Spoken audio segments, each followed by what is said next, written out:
Hello दोस्तों, आपके अपने चैनल एसजी नॉवल वर्ल्ड में आप सबका स्वागत है। ऐसे ही रोचक स्टोरी के लिए चैनल को सब्सक्राइब जरूर कर लीजिए। आइए अब एपिसोड कंटिन्यू करते हैं। एपिसोड 71, तुमने मुझे पागल कर दिया। अब आगे। कुछ देर बाद अद्विक ने अपने फोन की ओर देखा और हंसते हुए बोला, लगता है हम यहाँ काफी देर से हैं। मुझे लग रहा था कि यह सिर्फ एक डिनर डेट होगी, लेकिन देखो, रात भी काफी हो गई है। तान्या हंस पड़ी। तो अब हमें जाना चाहिए, वरना लोग हमें ढूंढने लगेंगे। दोनों ने बिल का भुगतान किया और होटल से बाहर निकले। बाहर ठंडी हवा चल रही थी और अद्विक ने तान्या का हाथ पकड़ लिया। क्या मैं तुम्हें घर छोड़ने तक तुम्हारा हाथ थामे रह सकता हूँ? उसने हंसते हुए कहा। तान्या मुस्कुराई और बिना कुछ कहे उसने उसका हाथ और मजबूती से थाम लिया। रास्ते भर दोनों खामोशी से चलते रहे, लेकिन उनके बीच की इस खामोशी में भी एक अजीब सा अपनापन था। जब अद्विक तान्या को उसके घर तक छोड़ने आया, तो उसने मुस्कुराते हुए कहा, तान्या, मैं चाहता हूँ कि हमारे बीच हमेशा यह एहसास बना रहे।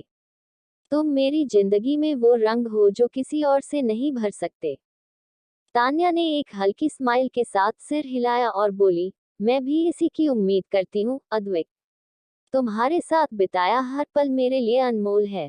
इसके बाद तान्या अपने घर की ओर बढ़ी और अद्विक ने अपनी कार की ओर जाते हुए मुड़कर एक आखिरी बार उसे देखा।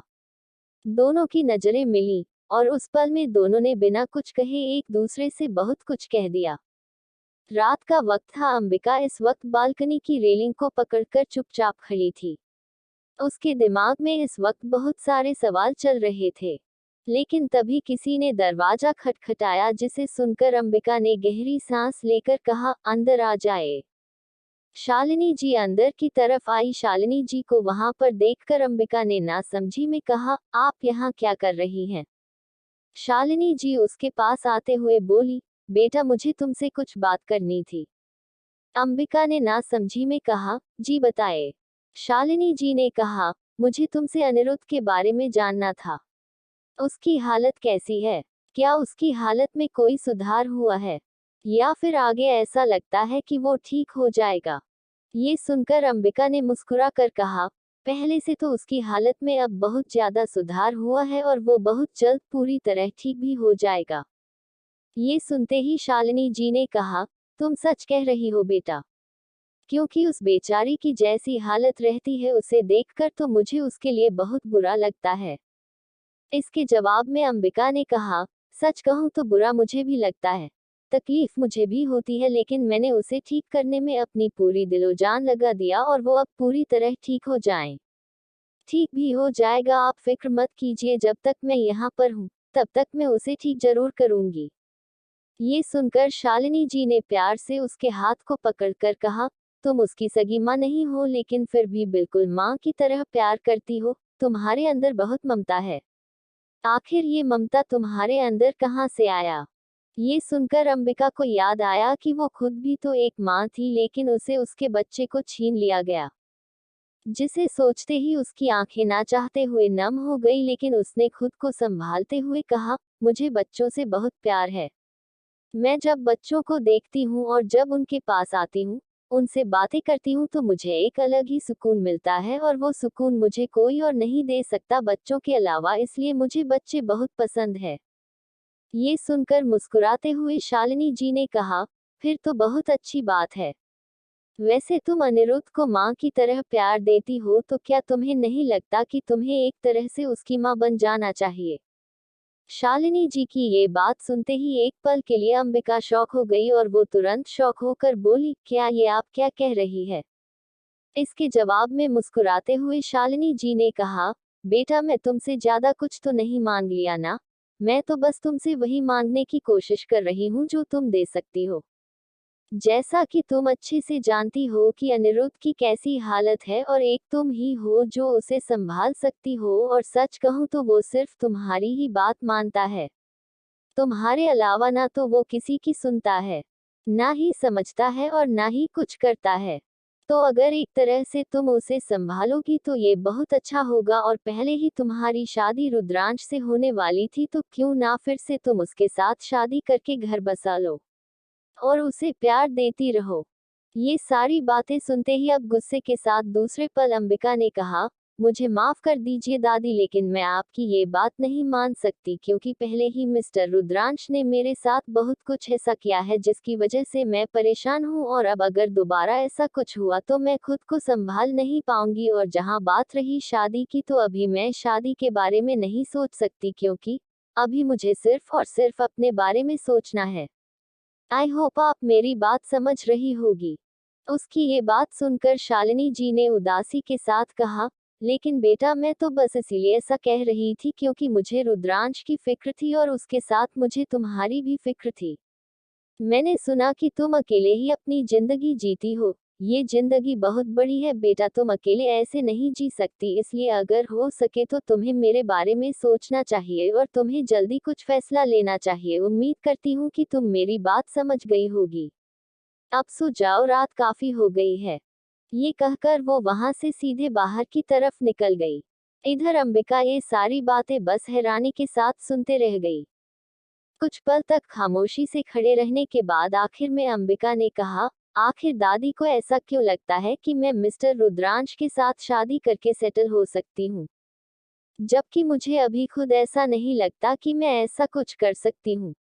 मुझे कुछ समझ नहीं आ रहा है। एक तरफ मुझे अपने बच्चे को भी ढूंढना है और दूसरी तरफ मैंने मिस्टर रुद्रांश को भी एक्सेप्ट करने के बारे में कह दिया है। मुझे लगता है कि शायद मैं अब बहुत बुरे तरीके से फंसने वाली हूँ, लेकिन मैं क्या करूँ? मुझे कुछ समझ नहीं आ रहा है।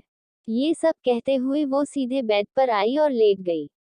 अगली सुबह इस वक्त अमितेश अपार्टमेंट में बैठा हुआ फोन पर किसी से बात कर रहा था, लेकिन तभी उसके फोन पर किसी का फोन आने लगा, जिसे देखकर फिर अमितेश ने उस इंसान के कॉल को कट किया और उसे जो नंबर से आ रहे कॉल को पिक किया।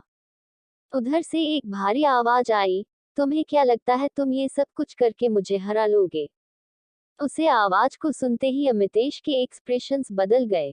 उसने गुस्से के साथ कहा, तुम्हारी हिम्मत कैसे हुई मेरे पास कॉल करने की?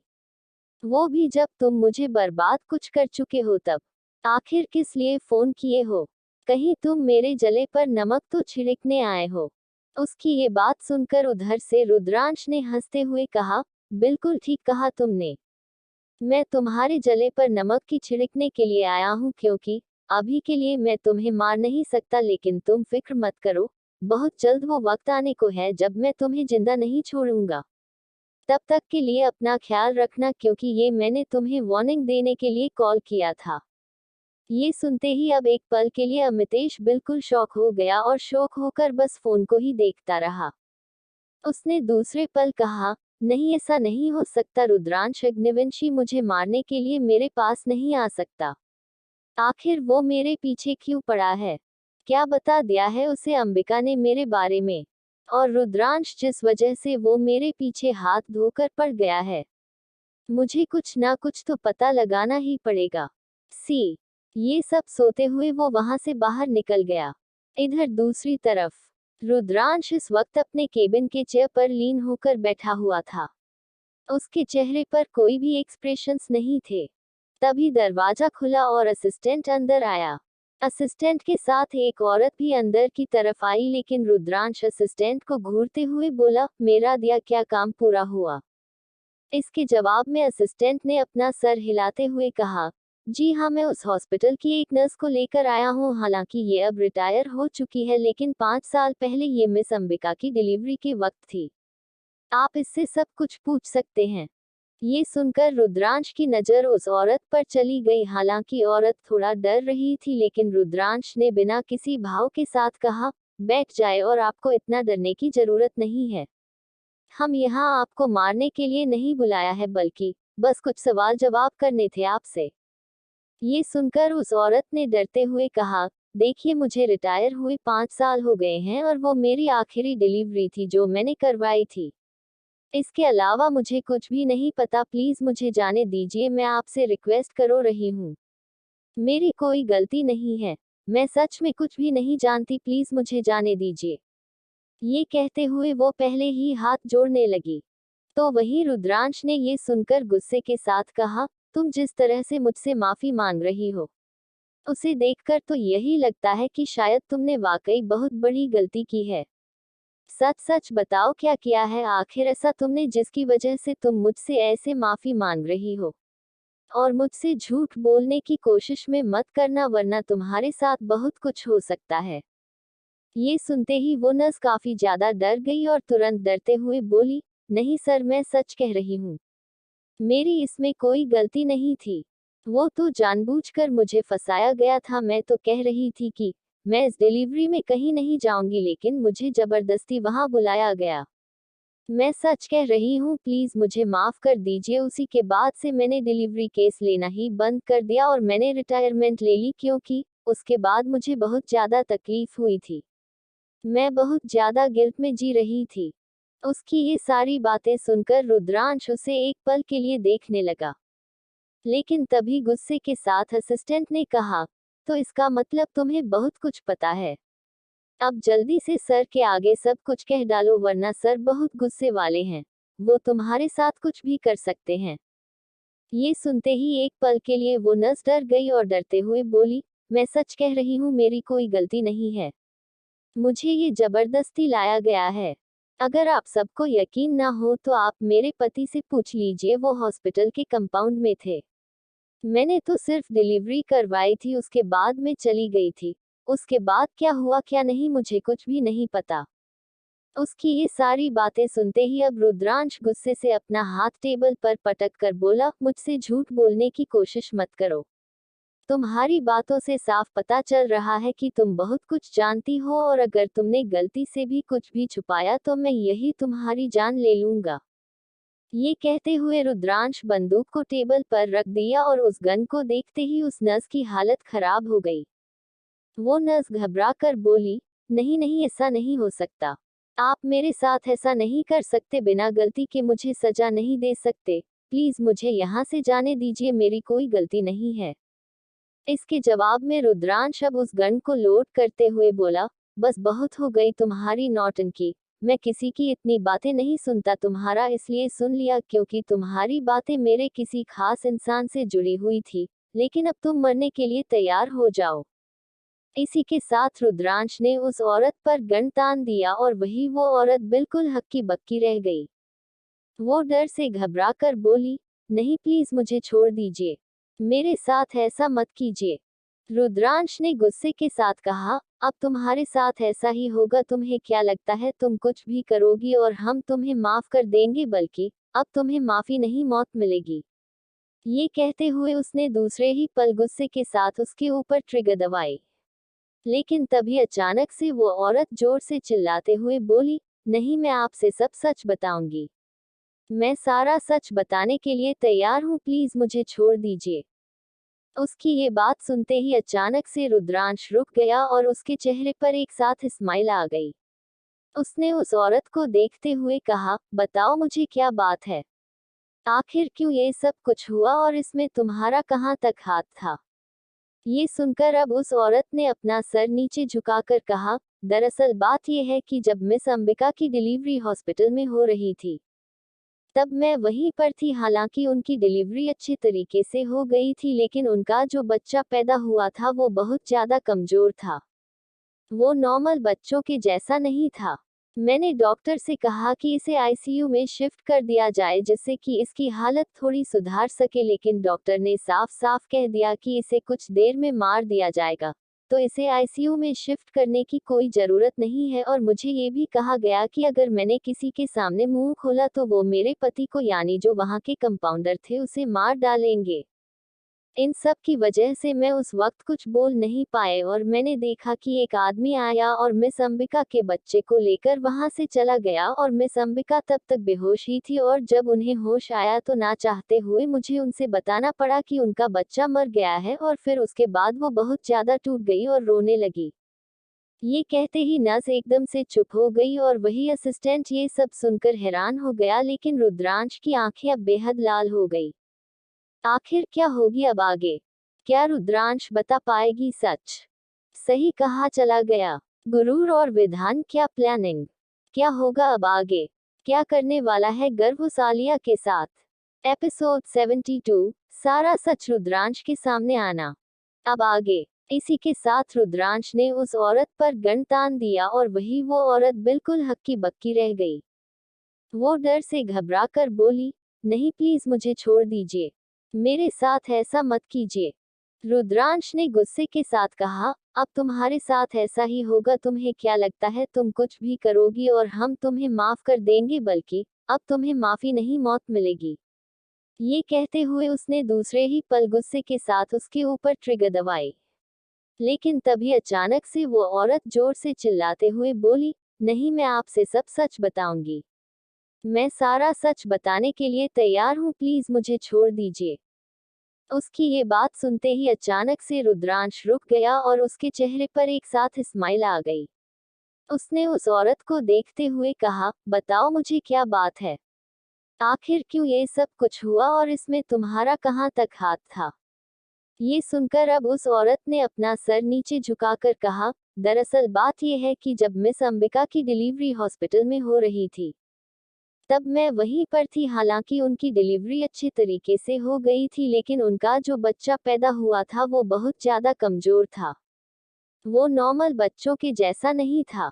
मैंने डॉक्टर से कहा कि इसे आईसीयू में शिफ्ट कर दिया जाए जिससे कि इसकी हालत थोड़ी सुधार सके, लेकिन डॉक्टर ने साफ साफ कह दिया कि इसे कुछ देर में मार दिया जाएगा, तो इसे आईसीयू में शिफ्ट करने की कोई जरूरत नहीं है। और मुझे ये भी कहा गया कि अगर मैंने किसी के सामने मुंह खोला तो वो मेरे पति को, यानी जो वहां के कंपाउंडर थे, उसे मार डालेंगे।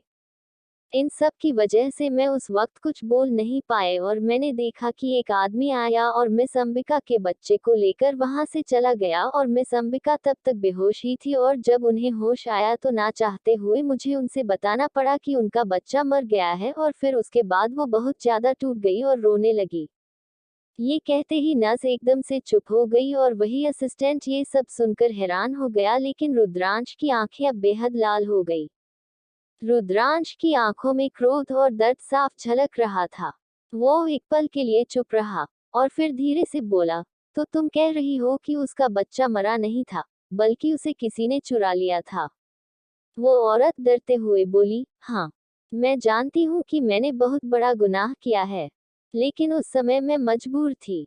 मेरी एक गलती से मिस अंबिका का लाइफ बर्बाद हो गया। रुद्रांश ने गहरी सांस ली और उस औरत की ओर बढ़ा। उसकी आवाज में अब गुस्सा और दर्द दोनों साफ महसूस हो रहे थे। जानती भी हो तुमने क्या किया है? एक माँ से उसके बच्चे को छीन लिया, उसे उसकी ही औलाद का मातम मनाने पर मजबूर कर दिया। तुम्हें क्या लगता है ये सब सिर्फ एक गलती थी? वो औरत कांपने लगी। उसने सिर झुका लिया और आंसू बहाने लगी। प्लीज मुझे माफ कर दीजिए, मैं और कुछ नहीं कर सकती थी। अगर मैं सच बोलती तो मेरा पूरा फैमिली खतरे में आ जाता। रुद्रांश ने उसकी बातों को नजरअंदाज करते हुए कहा, अब मुझे उस आदमी का नाम बताओ जिसने ये सब किया। किसने तुम्हें और तुम्हारे पति को धमकी दी थी? वो औरत थोड़ी देर चुप रही, जैसे किसी गहरे डर से लड़ रही हो। फिर उसने धीमी आवाज में कहा, उस आदमी का नाम नीलकंठ है। वो शहर का बहुत बड़ा आदमी है, उसके बारे में सब जानते हैं। रुद्रांश का चेहरा सख्त हो गया। उसकी मुट्ठियां कस गईं। उसने ठान लिया था कि अब वो किसी भी कीमत पर सच्चाई सामने लाएगा और अंबिका को उसका खोया हुआ बच्चा वापस दिलाएगा, चाहे उसे किसी भी हद तक क्यों न जाना पड़े। अगले ही पल उसने अपने असिस्टेंट की ओर देखा और कहा, तुरंत नीलकंठ के बारे में पूरी जानकारी निकालो, मैं उसे बख्शूंगा नहीं। असिस्टेंट ने सिर हिलाया और काम में लग गया। रुद्रांश की आंखों में अब बदले की आग जल रही थी और उसके मन में सिर्फ एक ही ख्याल था, उसके लाइफ को जस्टिस दिलाना और उस मासूम को वापस लाना जिसने जन्म लेते ही अपनी मां का साथ खो दिया था। इधर दूसरी तरफ अंबिका इस वक्त अनिरुद्ध के कमरे में थी। अनिरुद्ध ड्राइंग कर रहा था और अंबिका उसे देखकर प्यार से मुस्कुराए जा रही थी। तभी अनिरुद्ध ने अपनी ड्राइंग बुक को अपने पीछे छुपा लिया। ये देखकर अंबिका ने नाराजगी भरे स्वर में कहा, तुमने फिर से अपनी ड्राइंग छुपा ली। आखिर कौन सी ऐसी ड्राइंग बना रहे हो जिसे मुझसे छुपा रहे हो? अभी के अभी मुझे दिखाओ। ये सुनकर अनिरुद्ध ने नजरें झुका ली।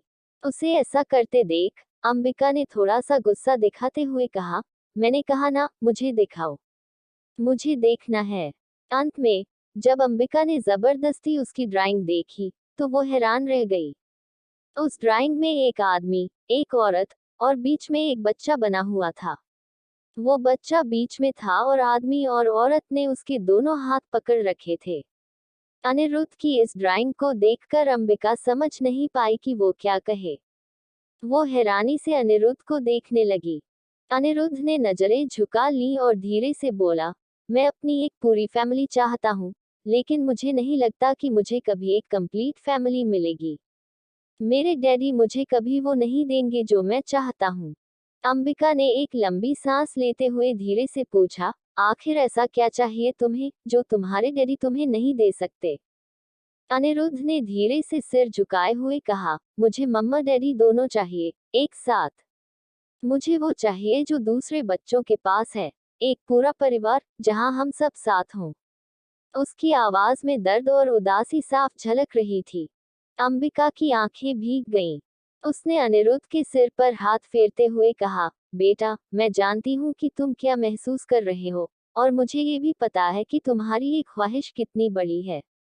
अनिरुद्ध ने उसकी ओर देखते हुए धीरे से पूछा, क्या कभी ऐसा हो सकता है कि मेरे डैडी भी हमारे साथ रहें? क्या हम सब एक फैमिली बन सकते हैं? अंबिका ने उसकी मासूमियत और दिल की गहराई से निकले इस सवाल को महसूस किया। वो जानती थी कि अनिरुद्ध के इस सपने को पूरा करना आसान नहीं है, लेकिन वो उसके दर्द को नजरअंदाज भी नहीं कर सकती थी। उसने धीरे से मुस्कुराते हुए कहा, मैं तुम्हारे लिए हर संभव कोशिश करूंगी। अगर तुम्हारी ये ख्वाहिश सच करने का कोई तरीका होगा, तो मैं उसे जरूर पूरा करूंगी। अनिरुद्ध की आंखों में थोड़ी सी उम्मीद की चमक आ गई, लेकिन वो फिर भी चुपचाप सोच में डूबा रहा। अंबिका ने उसके गले लगाकर उसे सांत्वना दी, पर उसके मन में कई सवाल और उलझनें उमड़ने लगी। अंबिका ने मन ही मन ठान लिया कि अब वो इस बारे में कुछ करने का कोशिश करेगी, चाहे कितना भी मुश्किल क्यों न हो। वो अनिरुद्ध के लिए एक खुशहाल फैमिली की तलाश में जुट जाएगी। अंबिका सोच में डूबी हुई थी। अनिरुद्ध की बातों ने उसके दिल को छू लिया था, और वो समझ नहीं पा रही थी कि आगे क्या करे। आखिरकार उसने रुद्रांश से बात करने का फैसला किया। उसने कॉल पर रुद्रांश को बुलाया। रात का वक्त, अंबिका का रूम। रुद्रांश रूम में पहुंचा। उसे देखते ही अंबिका ने धीमे स्वर में कहा, मिस्टर रुद्रांश, अनिरुद्ध के बारे में मुझे तुमसे कुछ बात करनी है। वो एक पूरा फैमिली चाहता है।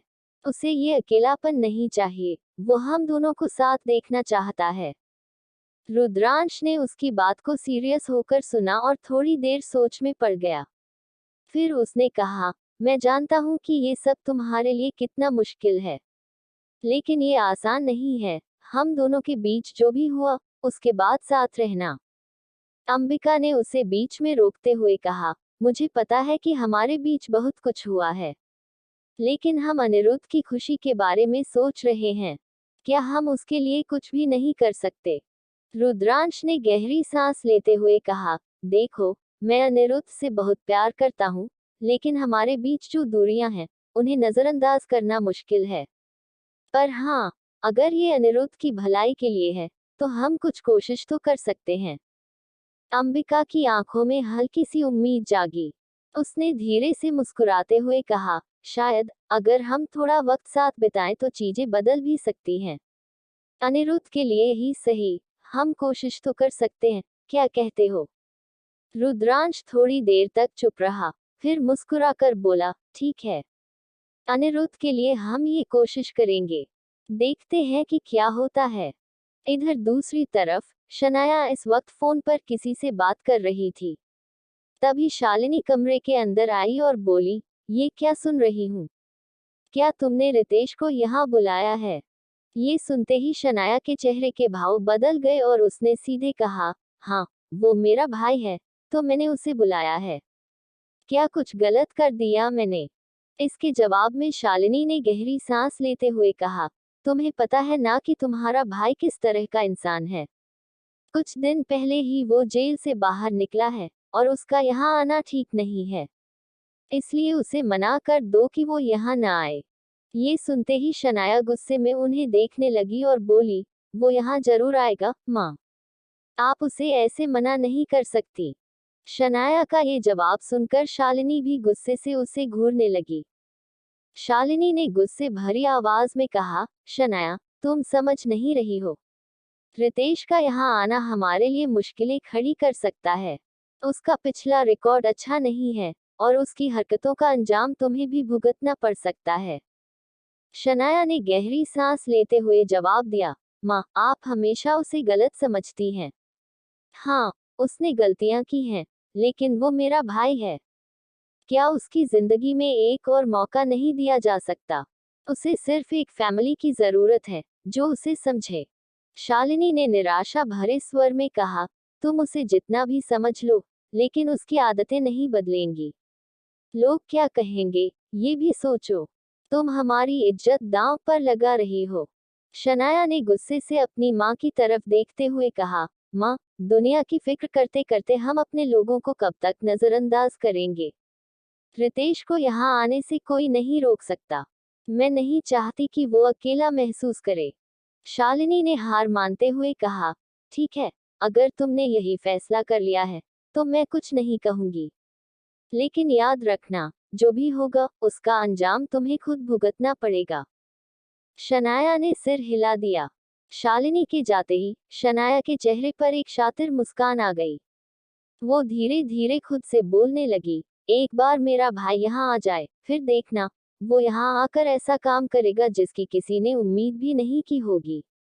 और सबसे पहले तो वो अंबिका को इस घर से निकाल बाहर करेगा।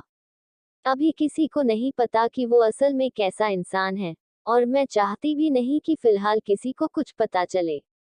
उसकी आंखों में एक अजीब सी चमक थी, मानो वो अपनी जीत को पहले से ही देख रही हो। जब अंबिका इस घर से बाहर होगी, तब मुझे असली सुकून मिलेगा, उसने मुस्कुराते हुए कहा। और फिर वो हल्के हल्के हंसने लगी, जैसे किसी गहरी साजिश में डूबी हो।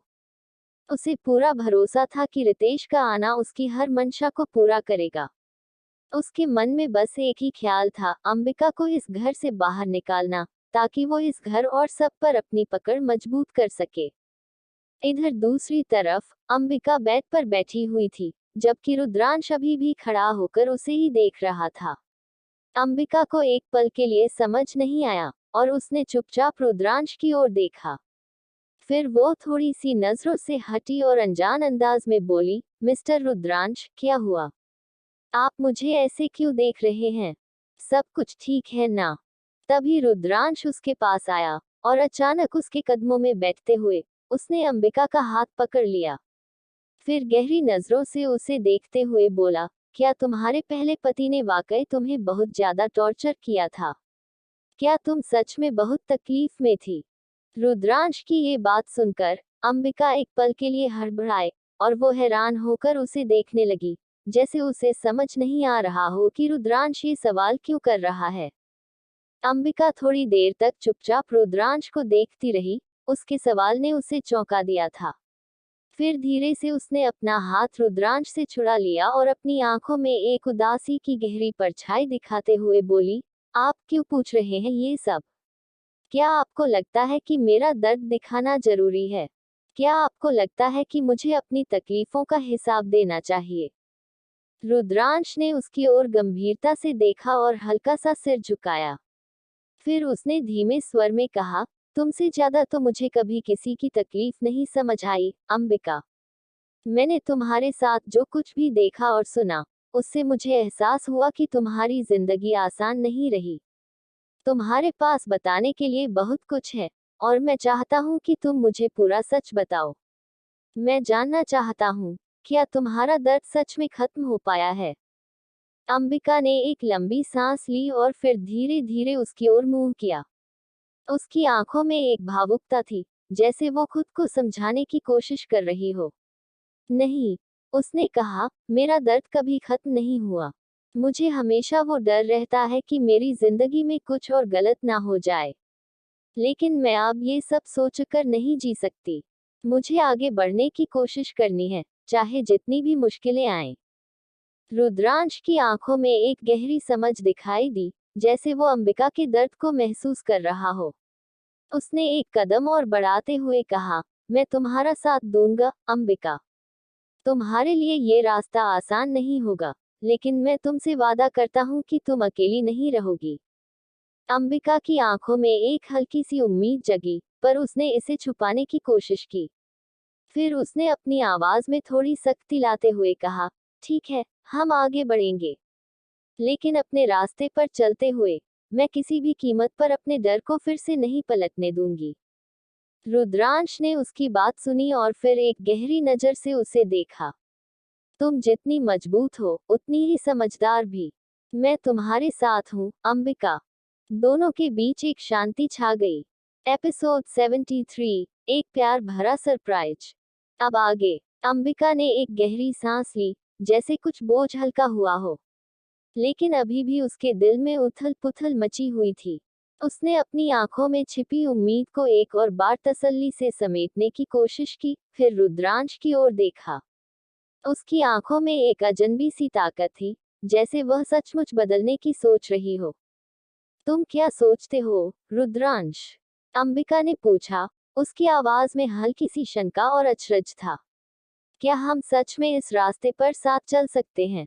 रुद्रांश ने उसे शांत नजरों से देखा और फिर कहा, अगर हम एक दूसरे का हाथ पकड़कर चलें, तो ये रास्ता आसान हो सकता है। लेकिन अगर तुम डर को अपने रास्ते में आने दो, तो फिर कोई भी रास्ता कठिन लगेगा। अंबिका को उसकी बातें समझ आईं, लेकिन अंदर से डर अब भी उसे जकड़े हुए था। उसे लगा कि उसका अतीत हमेशा उसका पीछा करेगा। फिर भी उसने अपने डर को नजरअंदाज करते हुए एक कदम और बढ़ाया। ठीक है, हम कोशिश करेंगे, उसने हल्की मुस्कान के साथ कहा, जो उसकी आंखों में अभी भी कुछ छुपा रही थी। रुद्रांश ने उसकी ओर बढ़ते हुए उसका हाथ हल्के से पकड़ लिया। मुझे यकीन है, अंबिका, तुम जितनी मजबूत हो, उतनी ही तुम्हारी आत्मा भी है। वे दोनों चुपचाप एक साथ चलने लगे। रुद्रांश का हाथ अंबिका के हाथ में था, जैसे दोनों के बीच एक मौन समझौता हो। यह न सिर्फ एक नया सफर था, बल्कि अंबिका की जिंदगी में आने वाला बदलाव भी था। रुद्रांश का साथ उसे एक नई राह पर ले जा सकता था, और शायद उसकी उम्मीदों को फिर से जिंदा कर सकता था। लेकिन ये राह आसान नहीं थी। अंबिका का अतीत, उसके डर और उसे अपनाने का तरीका अभी भी पूरी तरह से उसके सामने था। फिर भी रुद्रांश का साथ उसे थोड़ा सा साहस दे रहा था। शायद यही समय था जब उसे अपने डर से बाहर निकलने की कोशिश करनी थी, और यह सफर उसे खुद से ज्यादा करीब ले जा सकता था। अंबिका और रुद्रांश एक साथ चलते रहे।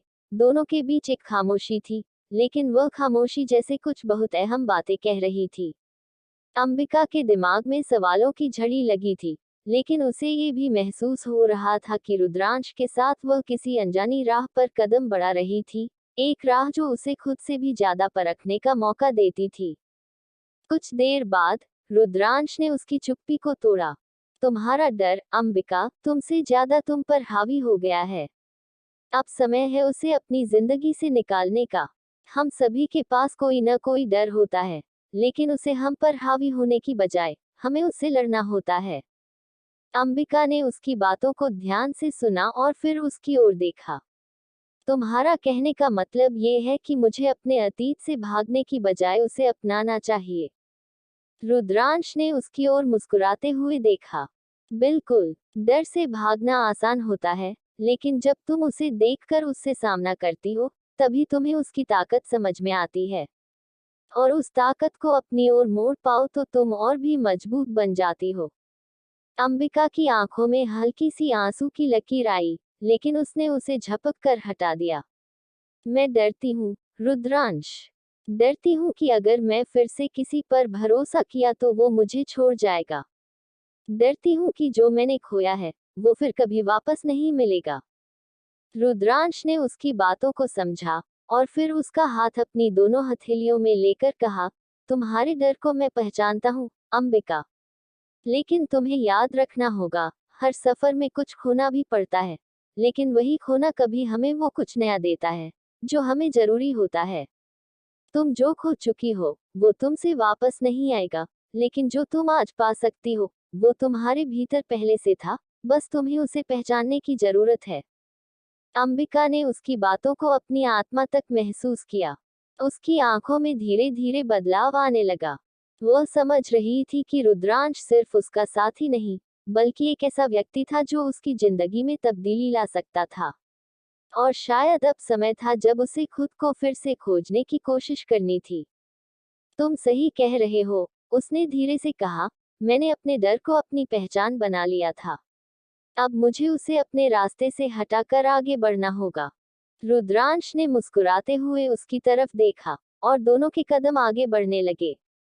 ये सफर अब सिर्फ उनकी ओर से नहीं था, बल्कि उनके भीतर की ताकत और बदलाव की ओर भी था। योजक चिन्ह। अगली सुबह अंबिका इस वक्त गहरी नींद में सो रही थी, तभी किसी ने उसके बालों पर हल्का सा हाथ फेरा। इसे महसूस करते हुए अंबिका क्रिसमस आते हुए करवट बदलने लगी। लेकिन तभी रुद्रांश ने उसके माथे पर हल्का सा किस कर लिया। अंबिका एक पल के लिए चौंकी, उसकी आंखें धीरे धीरे खुली। लेकिन आंखें खोलते ही उसकी नजरें रुद्रांश की आंखों से मिल गईं। रुद्रांश को इतनी सुबह अपने करीब देखकर अंबिका की आंखें बड़ी हो गईं, और वह तुरंत घबराते हुए बोली, मिस्टर रुद्रांश, आप यहाँ क्या कर रहे हैं? इसके जवाब में रुद्रांश ने मुस्कुराते हुए कहा, तुम जब मुझे सिर्फ रुद्रांश कहकर बुलाती हो, तो मुझे अच्छा लगता है।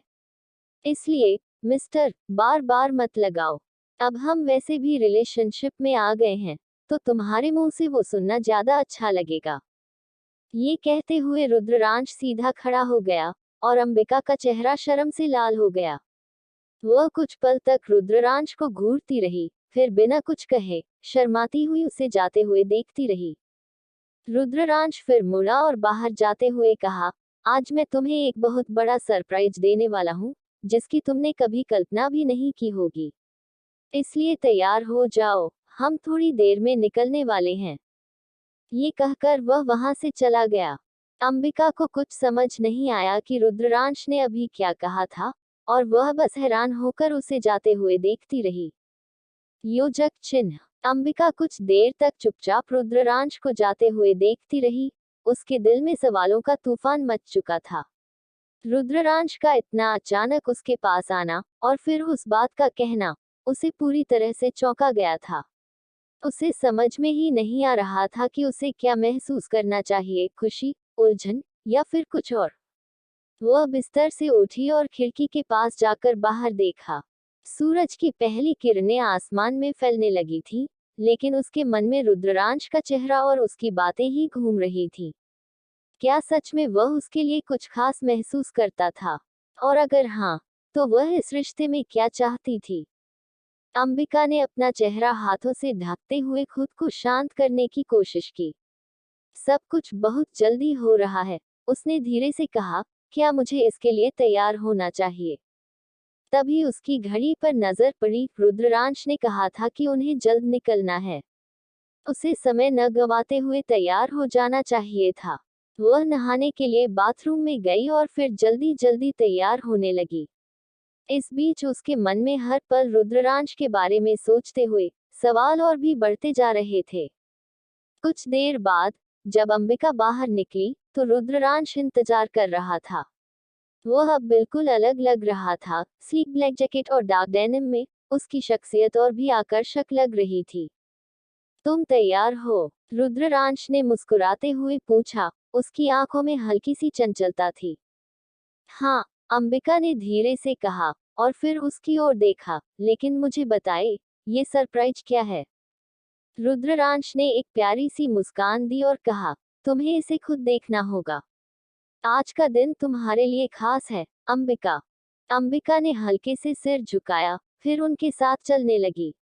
रुद्रांश का आत्मविश्वास और उसकी बातों का रहस्य उसे और भी ज्यादा क्यूरियस बना रहा था।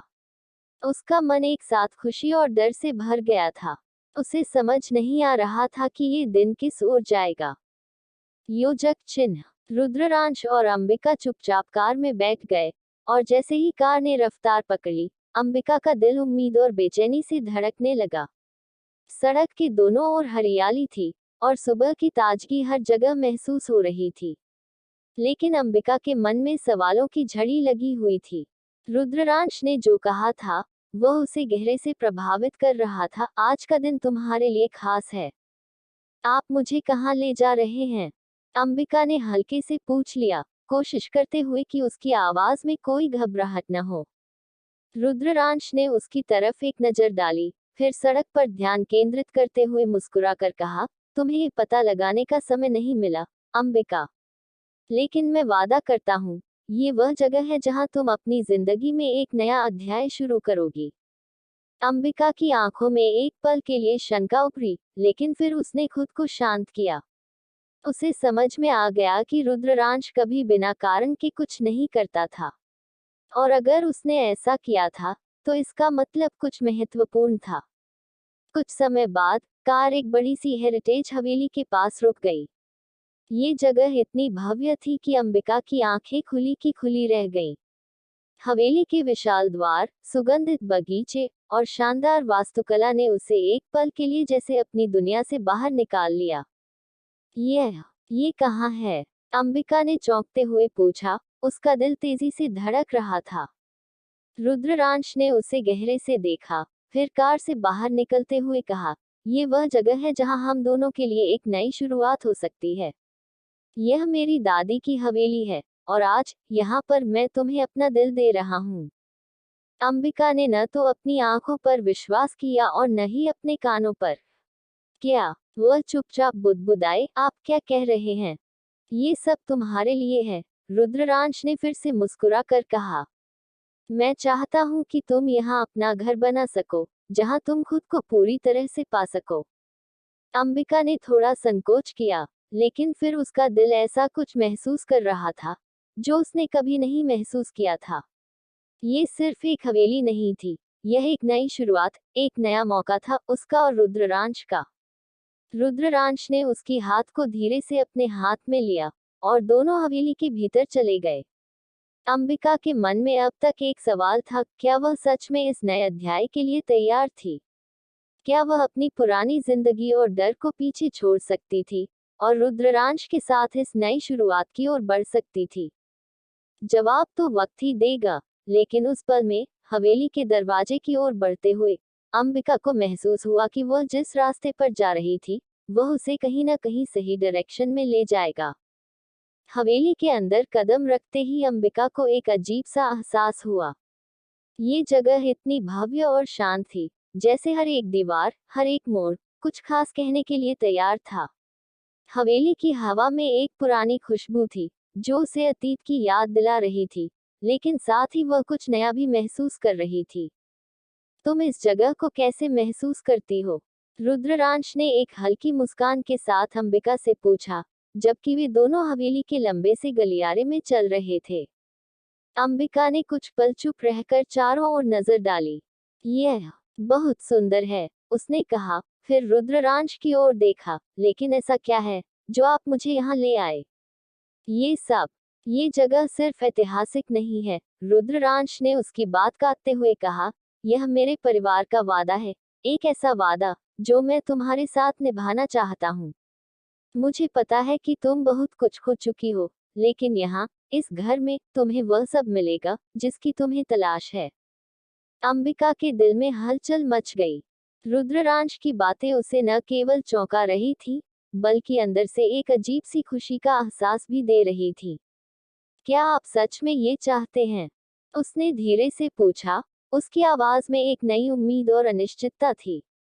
क्या मैं यहाँ अपना नया जीवन शुरू कर सकती हूँ? रुद्रांश ने उसकी आंखों में देखा, जैसे वह उसे अपने पूरे दिल से समझ रहा हो। हाँ, अंबिका, उसने कहा, तुम्हारे पास हर अधिकार है कि तुम अपने भविष्य को अपने तरीके से चुन सको। और मैं तुम्हारे साथ हूँ, हमेशा। अंबिका ने गहरी सांस ली और अपने दिल की धड़कनों पर काबू पाते हुए, रुद्रांश की ओर देखा। उसका मन भरा हुआ था, कहीं न कहीं वह अभी भी डर रही थी, लेकिन एक हिस्सा उससे ये कह रहा था कि शायद यह मौका सच में उसे एक नई दिशा दे सकता है। अचानक, रुद्रांश ने उसके हाथ को अपने हाथों में लिया और कहा, अब तुम तैयार हो, अंबिका। तुम्हें इस जगह के हर कोने को जानना होगा, लेकिन इससे पहले, मैं तुम्हें एक बहुत खास जगह दिखाना चाहता हूँ। अंबिका ने रुद्रांश की बात सुनी और चुपचाप उसके पीछे चलने लगी। वे हवेली के एक और हिस्से की ओर बढ़े, जहाँ बड़ा सा बगीचा था। वहां एक तालाब था जिसमें पानी साफ और नीला था और चारों ओर रंग बिरंगे फूल खिले हुए थे। ये दृश्य बहुत ही शांतिपूर्ण और सुंदर था। ये जगह, अंबिका ने आंखें फैलाते हुए पूछा, क्या यह आपका अपना बगीचा है? ये हमारी दादी का बगीचा था, रुद्रांश ने कहा। और अब ये तुम्हारा होगा अगर तुम चाहो तो। ये जगह तुम्हारी नई शुरुआत का प्रतीक हो सकती है। यहाँ तुम खुद को पा सकोगी और अपनी खुशियां भी। अंबिका की आंखों में आश्चर्य और आभार का मिश्रण था। यह एक नई उम्मीद की शुरुआत थी। उसने रुद्रांश को देखा और कहा, क्या सच में? क्या ये सब मेरे लिए है? रुद्रांश ने मुस्कुराकर उसका हाथ और मजबूती से पकड़ लिया। हाँ अंबिका, सब कुछ तुम्हारे लिए है।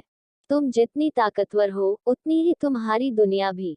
अंबिका ने अपनी आंखों में छलकते आंसुओं को रोकते हुए उस नए सफर के लिए अपनी सहमति दे दी।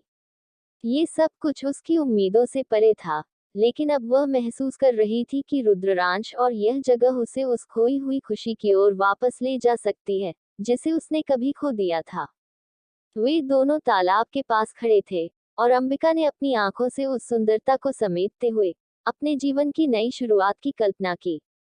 एक नई राह, एक नई मंजिल, और शायद इस नए सफर में उसे अपनी खोई हुई पहचान भी मिल जाएगी। क्या होगा अब आगे? क्या रुद्रांश को होगा प्यार का एहसास? एपिसोड 74, एक अनकंफर्टेबल टच। अगली सुबह अंबिका इस वक्त अनिरुद्ध के कमरे में उसे तैयार कर रही थी। वह अनिरुद्ध से बहुत ही प्यार से बोली, अंशु बेटा, मुझे खुशी है कि आप मेरे साथ हॉस्पिटल चलने के लिए राजी हो गए। मैं शब्दों में नहीं कह सकती कि मैं कितनी खुश हूँ। ये सुनकर अनिरुद्ध ने कहा, आप ही ने कहा था कि अगर मैं जल्दी जल्दी हॉस्पिटल जाऊं, तो जल्दी ठीक हो जाऊंगा।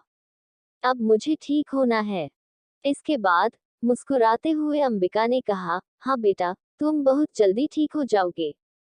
इसके जवाब में अनिरुद्ध सिर हिलाकर बस चुप रहा, और फिर अंबिका उसे लेकर बाहर निकलने लगी। वे दोनों कॉरिडोर से होते हुए नीचे की तरफ जा रहे थे, लेकिन तभी अचानक अंबिका किसी से टकरा गई। उसे टकराते ही वह गिरने वाली थी, लेकिन तभी उस इंसान ने उसे कमर से पकड़ लिया। अंबिका ने इसे महसूस किया, और उसकी आंखें बड़ी हो गईं। जब उसने उस इंसान को देखा, तो वह लगभग 40 साल का दिख रहा था, लेकिन उसकी फिटनेस देखकर ऐसा लगता था कि वह कहीं से भी उम्र में बौना नहीं था, बल्कि हैंडसम भी था। अंबिका को देखते ही उस इंसान के चेहरे पर अजीब सी मुस्कान आ गई। उसने अंबिका के कमर को थोड़ा अजीब तरीके से टच किया, जिसे अंबिका ने साफ साफ महसूस किया। अंबिका ने तुरंत उसे धक्का दे दिया। उस इंसान की मुस्कान और भी गहरी हो गई। तभी अनिरुद्ध ने कसकर अंबिका के हाथ को पकड़ लिया और गुस्से से बोला, चलिए, हम यहाँ नहीं रुकते। हमें जल्दी हॉस्पिटल जाना है। ये कहकर अनिरुद्ध उसे लेकर चलने लगा, लेकिन उस इंसान ने हंसते हुए कहा, तो तुम हो अनिरुद्ध की डॉक्टर, वैसे तुम काफी खूबसूरत हो। तुम्हें देखकर कहना पड़ेगा कि तुम छोटी उम्र में काफी होशियार हो। ये सुनते ही अंबिका के कदम एक पल के लिए रुक गए। फिर उसने बिना समझे कहा, देखिए, मैं अनजान लोगों से बात नहीं करती। मुझे नहीं पता आप कौन हैं। इस पर उस इंसान ने मुस्कुराते हुए कहा, हाँ, पहले हम एक दूसरे को जान लेते हैं, फिर बात करेंगे। वैसे मैं कुछ दिनों के लिए यहीं रहने वाला हूँ, तो बातें तो हमारी अक्सर होती रहेंगी। इसके बाद उसने अंबिका को अजीब तरीके से देखना शुरू कर दिया, जिससे अंबिका को असहज महसूस हुआ। अंबिका ने जल्दी से हिचकिचाते हुए कहा, देखिए, मुझे नहीं जानना आप कौन हैं। प्लीज, मुझे जाने दीजिए। मुझे अनिरुद्ध को लेकर हॉस्पिटल जाना है। तभी उस इंसान ने कहा, मेरा नाम मोहित है, और मैं अनिरुद्ध की दादी का भाई हूँ। मतलब, रुद्रांश का मामा। अब क्या हम दोनों एक दूसरे को जान चुके हैं? ये सुनकर अंबिका एक पल के लिए हैरान हो गई। मोहित और रुद्रांश का मामा होने की बात सुनकर वह और भी चौंकी, और उसे हैरानी से देखती रही। अंबिका ने मोहित की बातों को सुना, और उसकी आंखों में अब भी असमंजस का भाव था। वह चुपचाप उसे देख रही थी, मानो वह सोच रही हो कि यह सब अचानक कैसे हो गया। रुद्रांश का मामा होने का ख्याल उसे थोड़ा हैरान कर गया, क्योंकि वह इस आदमी को पहले कभी नहीं जानती थी। फिर उसने खुद को संभालते हुए कहा, आप रुद्रांश के मामा हैं? अंबिका ने थोड़ी हैरानी और संदेह के साथ पूछा, लेकिन उसकी आवाज में कुछ बर्ताव की आदत थी, जो वह चाहती थी कि हर नई जानकारी को पहले समझे। मोहित ने उसकी तरफ एक शरारती मुस्कान के साथ देखा और कहा, जी हाँ, बिल्कुल। और आप हैं अनिरुद्ध की डॉक्टर, यानी हमारे परिवार का हिस्सा। लगता है हमें एक दूसरे को समझने का वक्त मिलना चाहिए। अंबिका थोड़ी असहज महसूस करने लगी, लेकिन उसने खुद को संभालते हुए कहा, मैं अस्पताल में काम करती हूँ, और मुझे तो बस मरीजों के इलाज पर ध्यान देना होता है। निजी बातें अलग हैं। मोहित ने फिर अपनी मुस्कान को और गहरा किया, बिल्कुल डॉक्टर साहिबा। लेकिन कभी कभी परिवार के सदस्य एक दूसरे से थोड़ा और जान लेते हैं, तो अच्छा ही होता है। वैसे मैं कुछ दिन यहाँ रहने वाला हूँ, तो शायद हमारे रास्ते अक्सर मिलेंगे। अंबिका ने ध्यान से उसकी बातों को सुना, लेकिन वह बस इतनी जानती थी कि उसे अपने काम पर ध्यान देना था। उसने धीरे से अपना ध्यान अनिरुद्ध की तरफ किया, जो उसे थोड़ा दूर खड़ा होकर इंतजार कर रहा था। उसने मोहित को नजरअंदाज करते हुए कहा, मुझे अनिरुद्ध को लेकर हॉस्पिटल जाना है।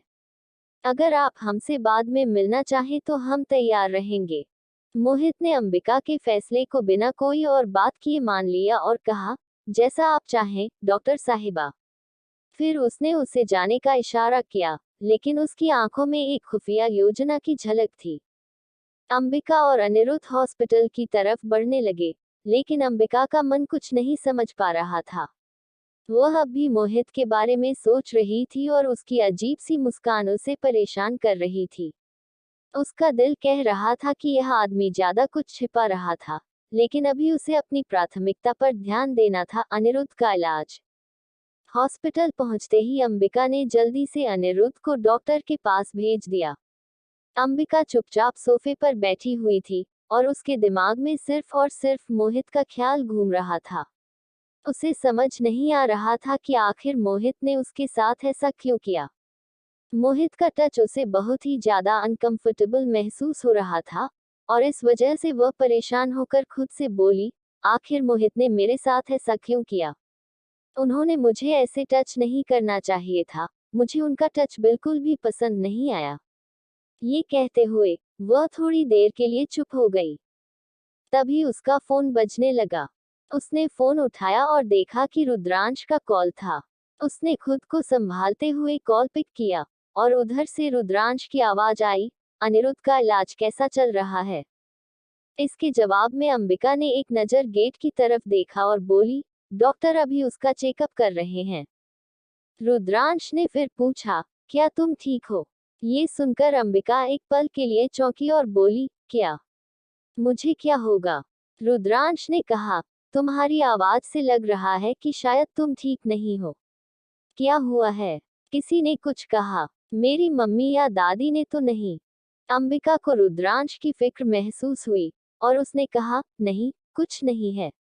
मैं बिल्कुल ठीक हूँ।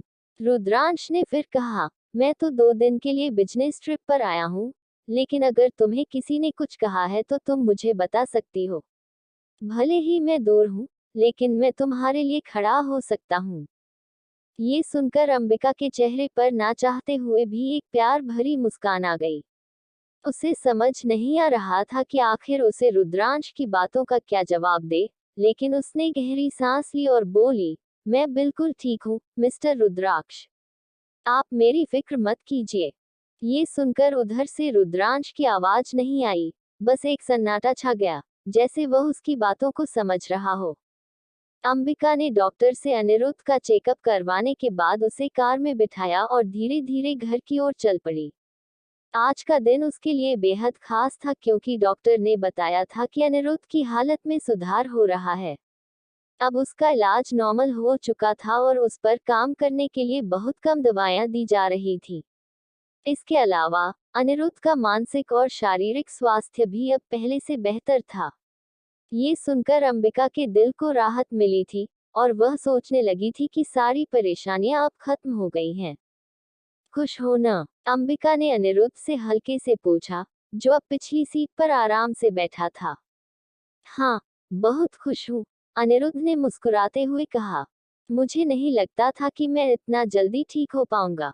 अंबिका ने कार को धीमे से मोड़ा और मुस्कुराते हुए कहा, तुम अच्छे से आराम करोगे तो जल्दी ठीक हो जाओगे। डॉक्टर ने कहा कि अगर तुम अपनी सेहत का ध्यान रखोगे तो बहुत जल्द पहले जैसा महसूस करने लगोगे। अनिरुद्ध ने सिर हिलाया और फिर अपनी आंखें बंद कर लीं। उसकी मुस्कान अभी भी अंबिका को राहत दे रही थी। अंबिका के मन में अब एक हल्की सी खुशी थी, जो उसके चेहरे पर भी साफ झलक रही थी। अनिरुद्ध की हालत में सुधार देखकर वह खुद को बहुत संतुष्ट महसूस कर रही थी। वह जानती थी कि उसकी मेहनत और देखभाल ही थी जिसने अनिरुद्ध की स्थिति को बेहतर किया था। कुछ समय बाद अंबिका ने कार को धीमे से रोका और रुकते हुए अपने फोन की स्क्रीन पर नजर डाली। उसे रुद्रांश का कॉल आया था। उसने फोन उठाया और कहा, हेलो रुद्राक्ष। रुद्रांश की आवाज तुरंत उभर कर आई, क्या हाल है अंबिका? कैसे हो तुम और अनिरुद्ध? हम दोनों ठीक हैं, अंबिका ने राहत की सांस ली। अनिरुद्ध का चेकअप बिल्कुल नॉर्मल है और उसकी सिचुएशन में काफी सुधार हुआ है। डॉक्टर ने कहा कि अब वह पहले की तरह जल्दी ठीक हो जाएगा, बस उसे आराम करना है और दवाइयाँ लेनी हैं। वो तो बहुत अच्छा है, रुद्रांश ने खुशी से कहा। तुम्हारी मेहनत और देखभाल का ही असर है, अंबिका। तुम सच में बहुत बढ़िया हो, तुमसे बेहतर देखभाल और किसी से नहीं हो सकती। ये सुनकर अंबिका का दिल एक बार फिर से खुशी से भर गया। वह मुस्कुराते हुए बोली, धन्यवाद रुद्राक्ष। लेकिन ये सब अनिरुद्ध की इच्छा शक्ति और तुम्हारे जैसे दोस्तों की मदद से ही हो पाया है। तुम जितना समझदार हो, उतना ही दिल से नेक हो अंबिका। मुझे तुम पर गर्व है, रुद्रांश ने कहा। अंबिका का दिल बहुत हल्का हो गया था और वह रुद्रांश की तारीफ सुनकर और भी खुश हो रही थी। उसने गहरी सांस ली और फिर कहा, रुद्राक्ष, अब हम अग्निवासी पैलेस जा रहे हैं। मुझे लग रहा है कि वहां हमें कुछ वक्त बिताना चाहिए, ताकि हम दोनों थोड़ी शांति पा सकें। ठीक है, ध्यान रखना, रुद्रांश ने हल्के से कहा। अगर तुम दोनों को जरूरत हो तो मुझे कॉल करना। मैं कॉल करूंगी, अंबिका ने कहा और फोन रखते हुए कार को फिर से चलाने लगी। कुछ ही देर में उनकी कार अग्निवासी पैलेस के बाहर रुक गई और दोनों अंदर की तरफ बढ़ने लगे। लेकिन अंदर जाते वक्त अंबिका के दिमाग में मोहित का वाक्या बार बार घूम रहा था। उसने खुद से कहा, अगर मिस्टर मोहित ने मुझे फिर से ऐसे टच किया तो मैं उनसे साफ कह दूंगी कि वो मुझसे दूर रहें। इस तरह से मैं किसी को भी खुद को टच करने नहीं दे सकती। ये सोचते हुए अंबिका ने अपने आप को संभाला और फिर कदम बढ़ाए। जैसे ही वे अंदर के हॉल में पहुंचे, सोफे पर बैठी शनाया ने उन दोनों को देखा और अपनी जगह से उठते हुए घूरते हुए बोली, तो आ गए तुम दोनों बाहर घूमने। ये सुनते ही अंबिका और अनिरुद्ध के कदम रुक गए। अनिरुद्ध की आंखों में गुस्सा था और वो शनाया को तमतमाते हुए देख रहा था। लेकिन अंबिका ने उसे शांत रहने का इशारा किया और फिर खुद ही शांत स्वर में कहा, आप गलत कह रही हैं, हम घूमने नहीं, बल्कि हॉस्पिटल गए थे। अनिरुद्ध की चेकअप के लिए हमें डॉक्टर के पास जाना पड़ा। शनाया ने चिढ़ते हुए कहा, हॉस्पिटल? फिर तो तुम दोनों को ज्यादा वक्त नहीं लगना चाहिए था। क्या हुआ था वहां? अंबिका ने सख्ती से जवाब दिया, ये हमारी निजी बात है और आपको इसमें दखल देने की जरूरत नहीं है। अनिरुद्ध की तबीयत की चिंता करना हमारी जिम्मेदारी है। अनिरुद्ध ने भी शनाया की ओर देखा और फिर अंबिका के साथ मिलकर पैलेस के अंदर कदम रखा। शनाया की बातों ने उसे परेशान तो किया, लेकिन अंबिका के शांत जवाब से वह अब खुद को शांत महसूस कर रहा था। चलो, हमें थोड़ी देर आराम करना चाहिए, अंबिका ने कहा, तुम्हें भी अच्छा लगेगा। हाँ, मुझे भी लगता है, अनिरुद्ध ने कहा और दोनों धीरे धीरे अंदर की ओर बढ़ने लगे। जैसे ही अंबिका और अनिरुद्ध अंदर पहुंचे, शनाया की आंखों में एक अलग ही चिंगारी थी। वह गुस्से और नफरत से अंबिका को घूर रही थी। अचानक उसने बोलते हुए कहा, अच्छा तो तुम दोनों का हॉस्पिटल ट्रिप बहुत खास था, है ना? बहुत प्यारी हो तुम, अंबिका। हमेशा दूसरों की मदद करने की कोशिश करती हो। अंबिका ने उसे नजरअंदाज करने की कोशिश की, लेकिन शनाया लगातार ताने मार रही थी। सच में, तुम तो बहुत मासूम हो, नहीं? जैसे सबको लगता है। पर तुम दोनों में क्या खास है, मुझे समझ नहीं आता। हमेशा दूसरों के साथ घुल मिलकर क्यों रहती हो? इस बार अंबिका का चेहरा थोड़ा सख्त हो गया। उसने धीरे से कहा, क्या तुम मेरे बारे में इस तरह की बातें करने का अपना टाइम वेस्ट करना चाहती हो, शनाया? मुझे समझ में नहीं आता कि तुम हर वक्त क्यों दूसरों की जिंदगी में दखल देती हो। तुम्हें खुद का काम नहीं है क्या? शनाया ने हंसी में कहा, तुम मुझे समझाने आई हो? तुम्हें लगता है कि मैं तुमसे डरती हूँ? वैसे भी तुम तो सिर्फ अनिरुद्ध के लिए गिनती हो, है ना? मुझे तो ये सब ड्रामा बहुत ओवर लगता है। अंबिका ने गहरी सांस ली और फिर एक गहरी निगाह शनाया पर डाली।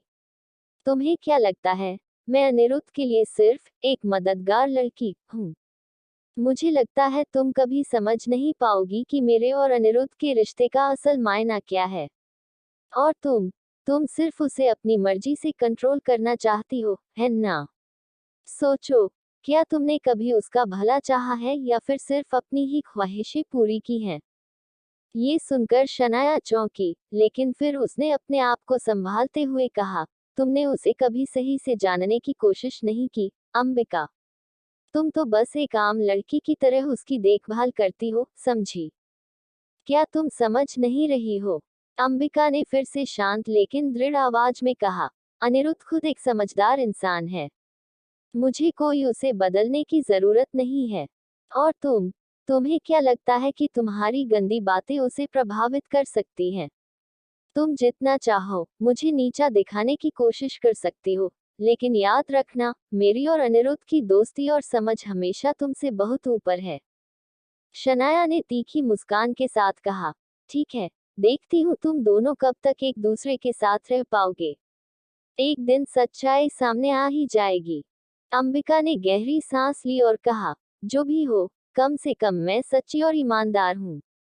और मैं जानती हूँ कि मेरा रिश्ता अनिरुद्ध से मजबूत है। तुम चाहे जितना भी कोशिश करो, ये कुछ नहीं बदलने वाला। फिर अंबिका ने अनिरुद्ध की ओर इशारा करते हुए कहा, आओ, हमें आराम करना चाहिए। वह शनाया की तरफ बिना कोई और प्रतिक्रिया दिए अनिरुद्ध के पास चली गई, जिससे शनाया और भी चिढ़ गई थी। अंबिका की बातों ने उसे हरा तो दिया था, लेकिन वह जानती थी कि उसकी सच्चाई और ईमानदारी शनाया से कहीं बेहतर थी। एपिसोड 75, एक रोमांटिक पल। अब आगे। अंबिका अनिरुद्ध को लेकर सीधे अपने कमरे में चली गई। इधर शनाया गुस्से में बोली, बहुत ज्यादा घमंड आ गया है इस लड़की के अंदर। मेरे बेटे ने इसे अपने सिर पर जो सीन कर रखा है, लेकिन बहुत जल्द तुम नीचे गिरोगी, और इस तरह गिरोगी कि दर्द भी होगा और मुंह से कुछ नहीं निकल पाएगा। ये कहते हुए शनाया गुस्से में दांत पीसने लगी। तभी मोहित आते हुए बोला, क्या बात है दीदी, तुम इतनी गुस्से में क्यों लग रही हो? सब कुछ ठीक है ना? मोहित की आवाज सुनते ही शनाया ने दांत पीसते हुए कहा, मैं यहाँ तुम्हें जिस काम के लिए बुलाया है, तुम सिर्फ उसी पर ध्यान दो। और तुम कब अपना काम शुरू करोगे?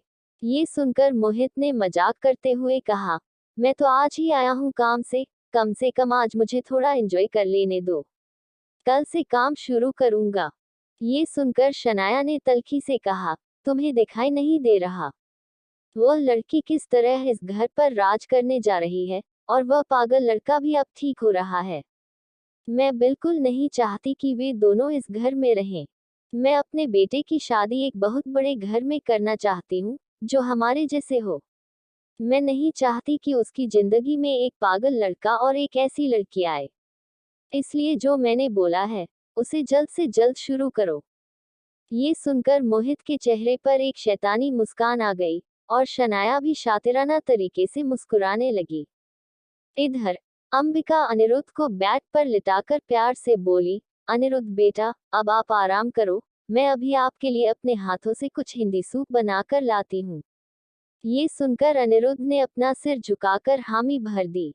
अंबिका उठने लगी, लेकिन तभी अनिरुद्ध ने उसका हाथ पकड़ लिया और गुस्से में कहा, आप वह बुरी आंटी और दादी से दूर रहिए, और वह बुरे अंकल भी मुझे बिल्कुल पसंद नहीं हैं। आप उनसे भी दूर रहिए। ये सुनकर अंबिका एक पल के लिए चौंकी, उसे समझ नहीं आया कि अनिरुद्ध इतना गुस्से में क्यों है। फिर उसकी आंखों में मुस्कान आ गई। उसने प्यार से कहा, तो आप नहीं चाहते कि मैं उनसे बात करूं या उनके पास जाऊं? अनिरुद्ध ने सीधा सिर हिलाया और बोला, नहीं, वह सब बुरे हैं और मुझे बुरे लोगों से बात करने में बिल्कुल भी इंटरेस्ट नहीं है। अंबिका हल्के से हंसते हुए बोली, अच्छा ठीक है, मैं उनसे कोई बात नहीं करूंगी और उनसे दूर रहूंगी। अब आप सो जाए। ये कहकर उसने अनिरुद्ध को ब्लैंकेट से ढक दिया और मुस्कुराते हुए बाहर निकल आई। वह सीधे अपने कमरे की ओर जा रही थी, लेकिन तभी अचानक किसी ने उसकी कलाई को पकड़ लिया। अंबिका ने चौंककर अपनी कलाई देखी और उसकी आंखें चौड़ी हो गईं। उसने तुरंत सामने देखा, जहां मोहित खड़ा था। उसकी आंखों में एक शैतानी मुस्कान थी, जो अंबिका के चेहरे पर एक अजीब सा एहसास छोड़ गई। मोहित को इस तरह सामने खड़ा देख अंबिका थोड़ी शॉक्ड हो गई। क्या बात है? अंबिका ने कुछ समझते हुए पूछा। मोहित ने धीरे से मुस्कुराते हुए कहा, कुछ नहीं, बस आपकी कंपनी पसंद आ रही थी। अंबिका की समझ में नहीं आया कि मोहित क्यों इस तरह से व्यवहार कर रहा था, लेकिन उसने खुद को शांत रखते हुए कहा, अगर आप चाहते हैं तो मुझे आपके साथ कुछ बात करनी चाहिए। मोहित ने शरारत से कहा, आपकी बातों का जवाब तो मैं पहले ही दे चुका हूँ। फिर उसने अंबिका के चेहरे की ओर ध्यान से देखा, मानो कोई राज छुपा रहा हो। अंबिका ने सख्ती से कहा, मोहित, मुझे समय की अहमियत समझनी चाहिए और मैं अब जा रही हूँ। लेकिन मोहित ने उसकी कलाई छोड़ने का नाम नहीं लिया। आपके लिए एक छोटा सा उपहार है, बाद में आपको दिखाऊंगा, मोहित ने कहा। अंबिका अब पूरी तरह से असहज महसूस करने लगी, लेकिन उसने खुद को संभालते हुए कहा, मुझे इन सब से कोई मतलब नहीं है। मुझे जा छोड़िए। मोहित ने उसे छोड़ दिया, लेकिन उसके चेहरे पर वही शैतानी मुस्कान थी, जो अंबिका को थोड़ी चिंता में डाल गई थी। अंबिका ने मोहित से खुद को छुड़ाया और बिना कुछ कहे आगे बढ़ने लगी। लेकिन उसके मन में एक हलचल मच गई थी। मोहित का शैतानी मुस्कान और उसका आक्रामक रवैया उसे परेशान कर रहा था।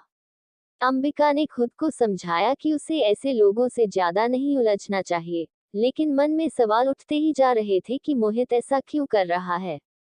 वह अपने कमरे में वापस आई और कमरे का दरवाजा बंद करते हुए खुद को शांत करने की कोशिश की। लेकिन उसका दिल लगातार धड़क रहा था, जैसे कुछ गलत होने वाला हो। उसने खुद से कहा, मुझे अनिरुद्ध के साथ ही रहने की जरूरत है। मुझे उसकी देखभाल करनी है। यही मेरा कर्तव्य है। कुछ देर बाद अंबिका ने तय किया कि वह मोहित को अनदेखा करेगी और अपने काम में ध्यान देगी। लेकिन अगले ही दिन मोहित फिर से सामने आया। इस बार वह अंबिका के कमरे में दाखिल हुआ बिना दरवाजा खटखटाए। उसकी आंखों में वही शैतानी मुस्कान थी। अंबिका ने जब उसे देखा, तो वह चौंकी और फिर अपनी आंखें घुमा दी। क्या हो गया है मोहित? अंबिका ने थोड़ा गुस्से से कहा, मैंने तुमसे साफ कहा था कि मुझे इन सब से कोई मतलब नहीं है। मोहित ने बिना हिचकिचाए जवाब दिया, मैं सिर्फ तुम्हारी मदद करना चाहता हूँ। तुम कुछ ज्यादा सोच रही हो। मदद? अंबिका ने असहज होकर पूछा, तुम किस मदद की बात कर रहे हो? मैं समझ नहीं पा रही। मोहित ने पास आते हुए कहा, तुम्हारी परेशानी का हल मैं जानता हूँ। तुम अनिरुद्ध के लिए कुछ ज्यादा ही चिंतित हो रही हो। वो अच्छा है, पर क्या तुम नहीं समझती कि इस घर में और भी लोग हैं जो तुम्हारे लिए जरूरी हो सकते हैं? अंबिका ने उसे घूरते हुए कहा, मुझे तुमसे कोई बात नहीं करनी। मोहित ने उसके चेहरे की ओर देखा और फिर गहरी सांस ली। तुम जानती हो कि मैं तुम्हारे अच्छे के लिए ही कह रहा हूँ। मोहित के शब्दों में अब एक और धार थी। अंबिका को महसूस हुआ कि उसकी बातों में कुछ गहराई छुपी हुई है, लेकिन वह खुद को बेकाबू नहीं होने देना चाहती थी। तुमसे बात करने का कोई मतलब नहीं है, अंबिका ने कहा और उठते हुए दरवाजे की ओर बढ़ी। लेकिन मोहित ने उसे फिर से रोक लिया। इस बार उसकी आवाज में कुछ और था, जो अंबिका को पूरी तरह से असहज कर गया। तुम नहीं समझ रही हो अंबिका, मोहित ने कहा, तुम्हें जो समझाना चाहता हूँ, वो तुमसे खुद ही सामने आकर कहूंगा। अगर तुम अभी नहीं समझोगी, तो बाद में पछताओगी। अंबिका ने मोहित को घूरते हुए कहा, तुम मुझे धमकी दे रहे हो। उसकी आवाज में गुस्सा था, लेकिन मोहित की आंखों में गहरी शांति थी, जैसे वह किसी गहरे खेल को खेल रहा हो। मोहित ने मुस्कुराते हुए कहा, नहीं, मैं तुम्हें सिर्फ सच बताना चाहता हूँ। सच जो तुम शायद अभी नहीं देख पा रही हो। अंबिका ने उसकी बातों को अनसुना करते हुए बाहर कदम रखा। वह अब जानती थी कि मोहित किसी न किसी चक्कर में था। उसके दिमाग में यह सवाल घूम रहा था कि आखिर वह क्या चाहता था। क्या उसकी कोई योजना थी, या फिर वह सिर्फ उसे परेशान कर रहा था। उस दिन के बाद अंबिका ने अपने फैसले पर और भी दृढ़ता से ध्यान देना शुरू किया। उसने अनिरुद्ध के साथ समय बिताना शुरू किया, ताकि उसे यह एहसास हो सके कि वह उसके साथ है और उसकी देखभाल कर रही है। अनिरुद्ध के साथ बिताए गए हर पल में वह उसे और भी प्यार करती जा रही थी, लेकिन मोहित की छाया लगातार उसके आसपास मंडरा रही थी। अंबिका ने एक दिन फिर से मोहित से मिलने का फैसला किया। इस बार वह जानती थी कि उसे मोहित से साफ बात करनी होगी। उसने उसे सीधे अपने कमरे में बुलाया। मोहित आया, और अंबिका ने बिना किसी रुकावट के कहा, मोहित, मुझे साफ बताओ, तुम मुझसे क्या चाहते हो? मैं इस खेल में नहीं फंसना चाहती। मैं अनिरुद्ध के साथ अपने रिश्ते को लेकर बिल्कुल स्पष्ट हूँ। मोहित ने एक पल के लिए चुप्पी साधी, फिर धीरे से कहा, तुम समझ नहीं रही हो, अंबिका। मैं तुमसे प्यार नहीं करता, लेकिन मैं चाहता हूँ कि तुम और अनिरुद्ध मिलकर इस घर को संभाल सको। तुम दोनों का रिश्ता इस घर के लिए जरूरी है, और तुम अगर ठीक से नहीं चलोगी, तो सब कुछ बिगड़ जाएगा। अंबिका को एक अजीब सा एहसास हुआ। क्या मोहित सही कह रहा था? क्या वह सच में मदद करना चाहता था, या फिर वह अपनी चालों में कुछ और छिपाए था? ये सवाल अब उसके दिल और दिमाग में घूम रहे थे, और अंबिका को लगा कि उसे इस कहानी का अंत जल्द से जल्द ढूंढना होगा। रात का वक्त हो चुका था। अंबिका शावर लेकर अपने कमरे में आई, और तभी उसका फोन बजने लगा। उसने देखा तो रुद्रांश का कॉल था। रुद्रांश का नाम देख अंबिका के चेहरे पर एक मुस्कान आ गई। वह बिस्तर पर लेटते हुए फोन उठाया और बोली, मिस्टर रुद्रांश, मैं देख रही हूँ कि बिजनेस में आपका दिल नहीं लग रहा है। आप बार बार मेरे पास कॉल कर रहे हैं, क्या बात है? क्या आपको मेरी याद आ रही है? रुद्रांश की आवाज आई, अगर देखा जाए तो बिल्कुल सच बात है। मुझे सच में तुम्हारी याद आ रही है। मैं खुद को काम में बिजी रखने की कोशिश कर रहा हूँ, पर ऐसा कर नहीं पा रहा हूँ। आखिर तुमने मेरे ऊपर कौन सा जादू किया है? ये सुनकर अंबिका हंस पड़ी, और फिर शरारत से बोली, जादू नहीं, बस अपनी कंडीशन का असर है। रुद्रांश ने हंसते हुए कहा, खैर, जो भी हो, इस असर से मुझे राहत मिलती है। अब तुम्हारी आवाज सुनकर दिल को सुकून मिलता है। अंबिका के चेहरे पर मुस्कान और गहरी हो गई। अच्छा, तो आप सच में मुझे याद कर रहे हैं? उसने हल्के से कहा। रुद्रांश ने हल्की सी हंसी के साथ कहा, क्या करूं, अब तो तुमसे बात किए बिना दिन पूरा ही नहीं होता। अगर तुम मुझे स्पेशल लगती हो, तो फिर यही सही है। लेकिन सच कहूं, तो तुम्हारे बिना मेरा दिन ही पूरा नहीं होता। कोई न कोई वजह तो होनी चाहिए न, जो मैं तुम्हें कॉल करता हूँ। अंबिका ने उसे थोड़ा चिढ़ाने की कोशिश की, क्या वजह हो सकती है? शायद तुम सिर्फ बिजनेस के बारे में सोच रहे हो और कॉल करते हो, या फिर ये भी हो सकता है कि तुम मुझे कुछ काम दे रहे हो। काम? रुद्रांश ने मजाक करते हुए कहा, तुमसे मिलने का प्लान तो नहीं था, लेकिन अब तो सिर्फ यही चाहता हूँ कि तुम मुझे हर वक्त अपने पास रखो। मुझे लगता है कि इस वक्त सिर्फ तुमसे बात करना ही सबसे ज्यादा जरूरी है। अंबिका ने फोन को कान से थोड़ा दूर किया और मुस्कुराते हुए कहा, क्या तुम हमेशा इतने सीधे और बेझिझक होते हो? रुद्रांश ने लहजे में शरारत घोलते हुए कहा, मैं नहीं जानता था कि तुम इतनी जल्दी मुझे समझ पाओगी, लेकिन अब लगता है कि तुमसे और छुपाने की जरूरत नहीं है। अंबिका ने अपना चेहरा पलटते हुए कहा, क्या तुम मेरी कमजोरी जानना चाहते हो, रुद्रांश? रुद्रांश ने एक हल्की सी सांस ली और फिर गंभीर होकर कहा, क्या तुम सच में मेरी कमजोरी बनना चाहती हो, अंबिका? क्योंकि अगर तुम बनोगी, तो मैं कभी भी तुम्हें खोना नहीं चाहूंगा। अंबिका की आंखों में एक हल्का सा तड़का आया, लेकिन उसने खुद को संयमित रखा। तुम्हारी बातें बड़ी मस्त होती हैं, रुद्रांश। मुझे लगता है तुम मेरे बारे में सब कुछ जानने की कोशिश कर रहे हो। सब कुछ? रुद्रांश ने जिज्ञासा से पूछा। अगर तुम खुद को मेरे सामने खोल दोगी, तो क्या मुझे यकीन नहीं होगा? मुझे लगता है तुम भी चाहती हो कि मैं तुम्हें समझूं, तुम्हारे साथ हूं। अंबिका ने गहरी सांस ली। उसे महसूस हुआ कि वह रुद्रांश के शब्दों से खुद को इंक्लूड कर रही थी। वह खुद को इस बातचीत में गहरे उलझते हुए देख रही थी। क्या तुम हमेशा ऐसे ही लोगों को अपने पास रखना पसंद करते हो? उसने पूछा, ताकि बातचीत को थोड़ा बदल सके।